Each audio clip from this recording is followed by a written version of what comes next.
श्री श्री जगद्गुरु शिला भक्ति सिद्धांत सरस्वती स्वामी ठाकुर प्रभुपाद की जय।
এই 24 বছরের মধ্যে 28 বছর কেবল নীলাচলের স্থিতি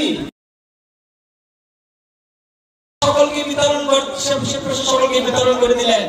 চতুর্থ দিবসে প্রভুপাদ যখন হরিকথা বলার সুযোগ পেলেন, 5 মিনিট তিনি যখন হরিকথা বলতে শুরু করলেন, 5 মিনিটও হয়নি তিনি যখন চৈতন্য চরিতামৃতের কিছু পেয়ার কবিরাজ গোস্বামীর পেয়ার উদ্ধৃত করে তিনি যখন বলা শুরু করলেন, আর সকলে বলছেন প্রভুপাদকে সকলে থামাচ্ছেন কেন?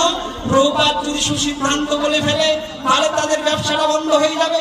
প্রভুপাদ সেখান থেকে 5 মিনিট হরিকথা বলে স্টেজ থেকে নেমে তিনি কাশিমবাজার স্টেশনে চলে গেলেন। রাজা মনেন্দ্র নন্দী যখন শুনলেন যে প্রভুপাদ তিনি এখানে 5 দিন তিনি কোনো ভক্ষণ করেননি, ওই গোসাইগণ বলেছিলেন এই সহজে একলা প্রভুপাদকে ওই